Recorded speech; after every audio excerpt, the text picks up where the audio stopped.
പ്രസിദ്ധമായ കൊടുങ്ങല്ലൂർ കാവുതീണ്ടൽ നാളെ. ഭരണി ഉത്സവത്തിന്റെ പ്രധാനപ്പെട്ട ചടങ്ങാണ് കാവുതീണ്ടൽ. കാവിലേക്ക് കോമരങ്ങളുടെ പ്രവാഹം തുടരുകയാണ്. യുദ്ധത്തിൽ ശ്രീ ഭദ്രകാളി ദാരികനെ വധിച്ച് വിജയിച്ചതിന്റെ സങ്കല്പത്തിൽ ഭക്തർ ഞായറാഴ്ച സന്ധ്യയ്ക്ക് രേവതി വിളക്ക് തെളിയിക്കും. കൊടുങ്ങല്ലൂർ കാവും പരിസരവും ജനനിബിഡമാണ്. കാവിലും പരിസരങ്ങളിലും പട്ടുടുത്ത് അരമണി ചുറ്റി വാളുമായി തുള്ളിയുറയുന്ന കോമരങ്ങൾ കേരളത്തിലെ വിവിധ ഭാഗങ്ങളിൽ നിന്നാണ് എത്തിയത്. തിങ്കളാഴ്ചയാണ് പ്രസിദ്ധമായ അശ്വതി കാവുതീണ്ടൽ. ഉച്ചയ്ക്ക് ക്ഷേത്രവാതിലുകളെല്ലാം അടച്ച് കാവുതീണ്ടലിന് മുന്നോടിയായുള്ള തൃച്ചന്ദനച്ചാർത്ത് പൂജ ആരംഭിക്കും. ക്ഷേത്രത്തിന് പുറത്ത് കൊടുങ്ങല്ലൂർ വലിയ തമ്പുരാനും പരിവാരങ്ങളും കാവൽ നിൽക്കുമ്പോൾ നീലത്ത് മഠത്തിലെയും കുന്നത്ത് മഠത്തിലെയും അടികൾമാരാണ് പൂജ നിർവഹിക്കുക.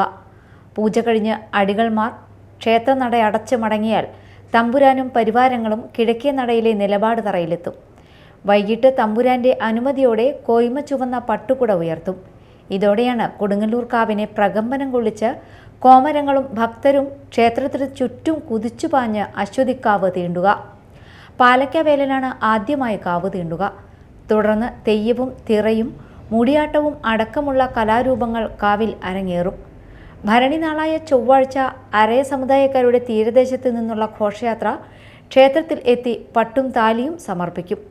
പട്ടാര്യ സമുദായക്കാർ കുമ്പളങ്ങ മുറിച്ച് ബലിയർപ്പിക്കുന്നതോടെ ഭരണി മഹോത്സവം സമാപിക്കും. Media time, Kodungallur.